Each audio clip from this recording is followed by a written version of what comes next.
Get that out of my sight. The words slice through the clatter of the restaurant kitchen. Karen, the head cashier, points a perfectly manicured nail at the bus tub in Jay's hands. A single fork rests precariously on the edge of the gray plastic bin. You think this is a game? You think my floor is your personal trash can? Jay looks from the fork to her face. Her expression is a mask of pure contempt. He says nothing. He simply reaches down, picks up the fork, and places it securely inside the tub with the other soiled flatware. Is that how they do things where you're from? She adds, her voice dripping with condescension. He meets her eyes. A flicker of something hard and ancient passes through his own, but it's gone in an instant, replaced by a placid calm. My apologies. It won't happen again. He turns and pushes the tub through the swinging doors into the dish pit. He does not look back. He does not need to. He can feel her glare burning into his uniform. This is his third day as Jay, the new busboy. His third day of enduring the quiet little cuts, the public humiliations, the casual disdain. He complies. He always complies. Because Jay the busboy is a ghost. A role. A necessary fiction. Julian Vance, the man playing Jay, is not. Julian Vance owns this restaurant. He owns all of them. Every single hearth eatery across 12 states was built from the ground up by his own two hands, starting with a food truck he bought with his severance pay after being laid off from a corporate job a decade ago. He started the Undercover Owner initiative 3 months ago. Not for a television show. Not for glory. He did it because the numbers at this flagship location, his first brick-and-mortar baby, were slipping. Not the profits. The people. Customer satisfaction scores were dropping. Staff turnover was at an all-time high. Something was sick in the heart of his company, and he needed to find the infection himself. He found it on day one. Her name was Karen. He works his shift with methodical precision. His movements are economical, efficient. He clears tables, sorts silverware, restocks stations. He is invisible, just another part of the restaurant's machinery. But he is always watching, always listening. He sees Maria, a young waitress, approach the register. Her hands are shaking slightly as she holds out a ticket. Karen, table 7 said the steak was overcooked. They'd like a new 1-inch. Karen doesn't even look at the ticket. She stares at Maria. Did you put the order in right? Yes, I did. Medium rare. I pointed to it on the pad. You probably mumbled. You always mumble. Karen snaps, snatching the ticket. Now the kitchen has to waste a $20 steak because you can't speak clearly. This comes out of your tips. You can't do that, Maria whispers, her face paling. Watch me, Karen says, her voice low and menacing. She stabs a button on her screen with a vicious jab. Go. You're holding up the line. Maria backs away, her eyes glistening with unshed tears. She rushes past Jay, hiding her face. He catches her eye for just a moment. He gives a subtle, almost imperceptible nod. A small acknowledgement. You are seen. Later, in the break room, he finds her sitting alone, staring at her phone.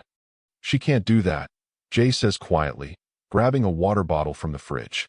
Maria jumps. What? Deduct from your tips for a kitchen error. It's against company policy. Section 7, subparagraph C. It's also against state labor laws. Maria stares at him. The busboy, the quiet man who everyone ignores. How do you know that? I read the handbook, he says with a small shrug. He twists the cap off his water. You should report her. Maria gives a bitter laugh. To who? Mr. Henderson? The regional manager? He thinks she's perfect. He says her numbers are the best in the district. He won't do anything. She's right. Jay has seen the file. Henderson has dismissed 3 separate complaints against Karen in the last year, all citing personality clashes. Henderson is the enabler. The next link in the chain of sickness. Someone should, Jay says, and leaves it at that. The next day, the escalation comes. It's small at first. A family of color comes to the counter with a digital coupon for a free appetizer. Karen squints at the phone. These are so easy to fake, she says loudly, to no one in particular. The father's smile tightens. It's from your corporate mailing list, he says, his voice even. Karen hums, tapping at her screen with agonizing slowness. The system is having trouble verifying it.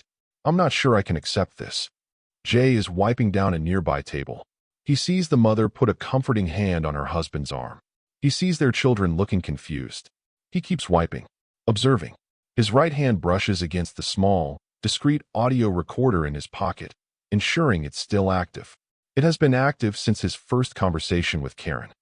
After an embarrassing full minute of performative tapping, Karen finally sighs. Well, I'll let it go this time.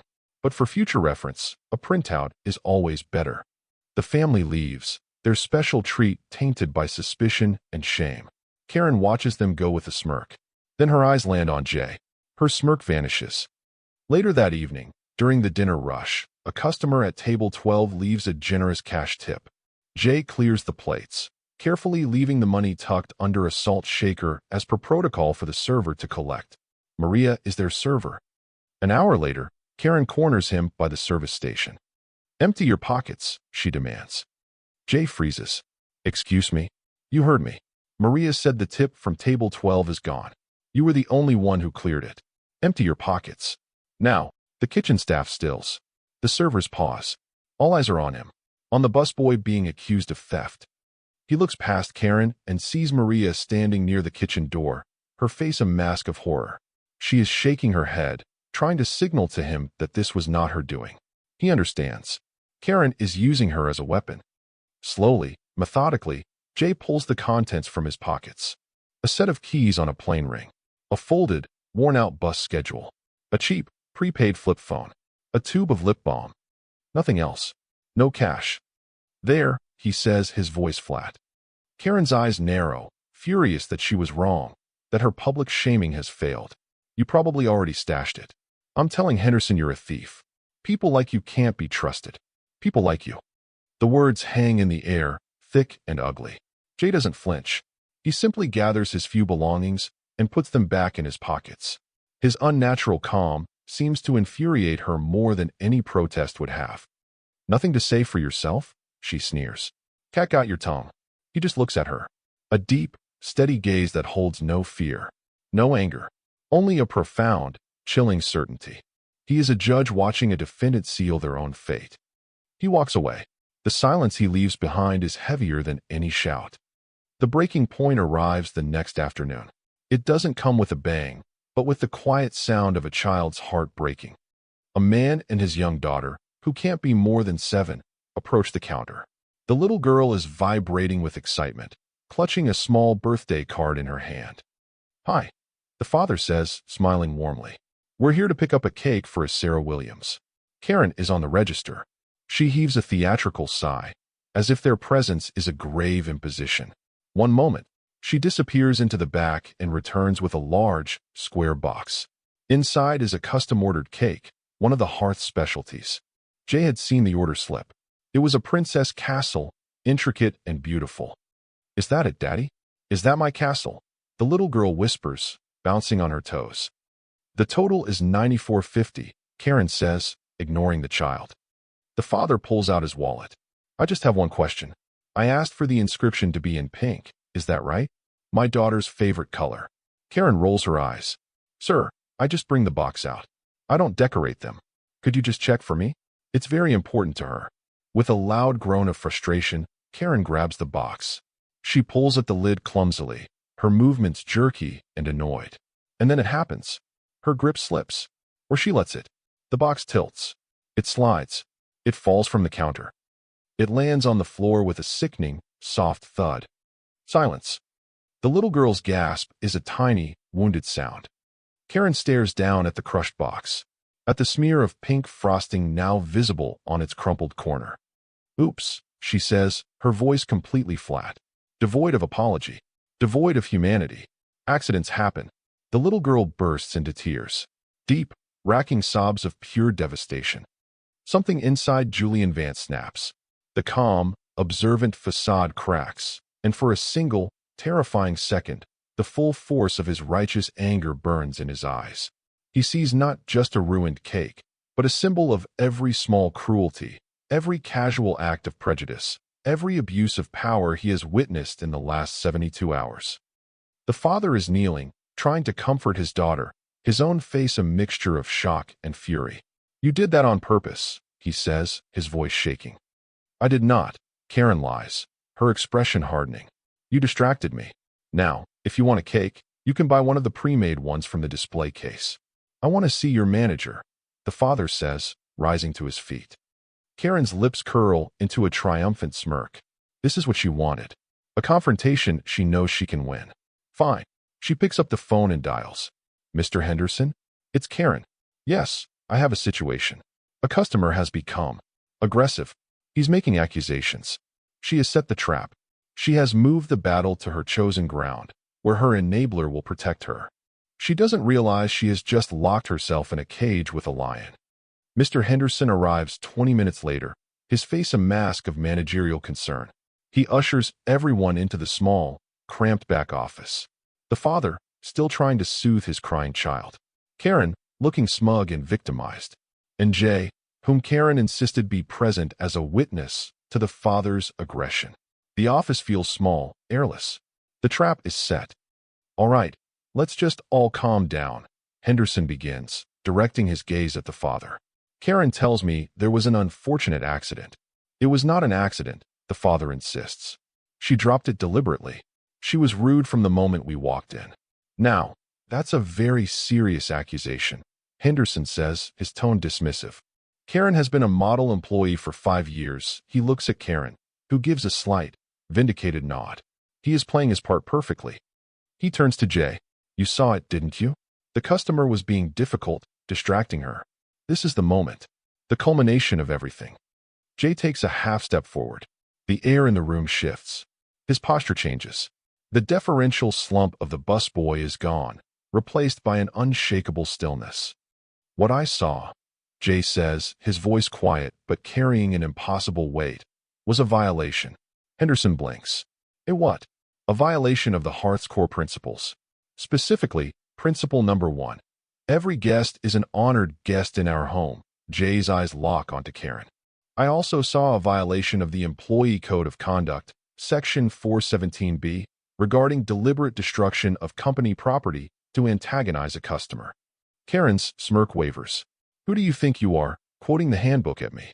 Henderson scoffs. Son, you're a busboy. Just tell me what you saw. Jay ignores him. He keeps his gaze fixed on Karen. I also have audio recordings of you attempting to defraud a customer with a valid coupon, making racist remarks about my colleagues and our guests, falsely accusing me of theft, and illegally threatening to dock a server's pay. He pauses, letting the weight of his words settle. And that's just from the last 2 days. Karen's face turns the color of chalk. Henderson stares, utterly bewildered. The father looks from Jay to the others, a flicker of hope in his eyes. Who are you? Henderson stammers. Jay finally turns to face him. He meets the regional manager's gaze, and for the first time, he lets him see. Not Jay the busboy, but the man who signs his paychecks. My name is Julian Vance, he says, his voice ringing with absolute authority. And you are all in my office. Silence. Complete, deafening silence. The name hangs in the air like a death sentence. Henderson's jaw slackens. His eyes widen in dawning, abject horror. He looks at Jay's simple uniform, at his worn shoes, and then back to the steel in his eyes. He sees it now. The power. The ownership. Mr. Vance, he whispers, the name a prayer and a curse.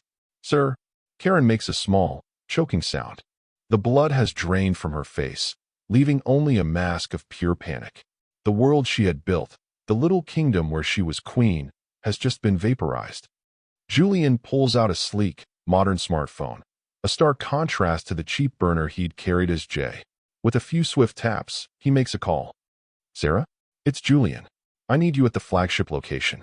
Now, bring the full personnel file for an employee named Karen Miller and the regional loss prevention reports for the last 2 years. And Sarah, he adds, his eyes boring into Henderson, bring the standard termination packet for a regional manager. Just in case. He hangs up and makes a second call. Marcus, security. I need you and 2 of your team here in 10 minutes. We have a terminated employee who will need an escort off the premises. He ends the call and places his phone on the desk next to the small, unassuming audio recorder he has just taken from his pocket. He presses a button. Karen's voice fills the tiny office. Is that how they do things where you're from? He lets it play. Her voice, tinny and cruel, recounting every slur, every lie. The accusation of theft. The sneering dismissal of the family with the coupon. Henderson shrinks in his chair, sweating profusely. Karen seems to be hyperventilating, her eyes darting toward the door as if contemplating escape. Julian presses another button, and the recording stops. "Now," he says, his voice dangerously soft. "Let's talk about the cake." He turns to the father and his daughter. "Sir, I am profoundly sorry. What happened here today is a betrayal of everything I have worked to build." He then gestures toward the office door. "Maria, could you join us for a moment?" Maria enters, her eyes wide with fear and confusion. "Maria," Julian says gently, "there's no need to be afraid. Please, just tell Mr. Henderson the truth. What happened with the tip at table 12? Maria looks from Julian's calm, reassuring face to Karen's terrified one. She takes a deep breath. The choice is clear. Karen accused Jay of stealing it, she says, her voice gaining strength with every word. "But I saw the customer take the cash himself. He told me he preferred to hand the tip directly to me, but I was busy. Jay didn't touch it." Karen lied. She doesn't stop there. She tells them about the steak, about the other servers Karen bullies, about the hostile environment Karen has created. Her words are the final nails in the coffin. Just then, a woman in a sharp business suit arrives, files in hand, followed by 2 uniformed security guards. Sarah Jenkins, head of human resources. "Mr. Vance," she says, her expression grim. "You asked for these." She places the files on the desk. Julian opens Karen's. It's thick. He flips through pages of complaints, each one signed off by Henderson with a note. "Resolved, misunderstanding, coaching provided." "You didn't resolve anything, Henderson," Julian says, his voice cold as ice. "You buried it. You enabled it." "Why?" Sarah Jenkins opens the other file, the loss prevention report. "I think I can answer that, sir," she says. "For the last 18 months, this branch's inventory numbers have shown almost zero waste. An impossibility in the restaurant business. It seems Karen was helping Mr. Henderson alter the records to make his region look more profitable. In exchange, he ignored any and all complaints against her. The systemic sickness. It runs deeper than one prejudiced cashier. It runs to the rot of complicity." Henderson slumps in his chair, utterly defeated. He starts, but no words come out. Julian stands up. "The verdict is in. Karen Miller, you are terminated, effective immediately, for gross misconduct, creating a hostile work environment, and suspected fraud. Your final paycheck will be mailed to you. Marcus will escort you out." One of the guards steps forward. Karen, sobbing now, allows herself to be led from the room, from the life she knew. Julian then turns to Henderson. "And you are a disgrace to this company. You are terminated for gross negligence, conspiracy to commit fraud, and for failing in the most basic duty of a leader, to protect your people. Get out of my building." Henderson, ashen-faced, stumbles out of the office. The room is quiet again. Julian turns to the father and his daughter, his expression softening completely. He kneels down to the little girl's level. "I am so sorry about your cake," he says gently. "But I promise you, we are going to make you the most beautiful princess castle cake you have ever seen. And your birthday party, and all your birthdays after this, are on the hearth for free. Forever." He then looks at the father. "I understand you were recently laid off, sir. I heard you mention it while you were on the phone in the lobby. If you're interested, my marketing department has an opening. I think you'd be a great fit." The man stares, speechless, tears welling in his eyes. He can only nod. Finally, Julian turns to Maria. She looks terrified, as if she expects to be next. "Maria," he says, and a rare, genuine smile touches his lips. "You showed incredible integrity today. That is the most valuable quality anyone can have at this company." He gestures to the now empty manager's chair. "Effective immediately, you are the new shift supervisor. Monday morning, you'll start the official manager training program. The job is yours if you want it." Maria's jaw drops. Tears stream down her face. But these are tears of shock and of joy. "Thank you," she whispers. "Thank you." 3 months later, the Hearth's flagship restaurant is a different place. The atmosphere is lighter. The staff smiles. Maria, now the full-time general manager, leads her team with a compassion and firmness that has earned their fierce loyalty. The Undercover Owner program is now a permanent, company-wide initiative, renamed the Frontline Leadership Program.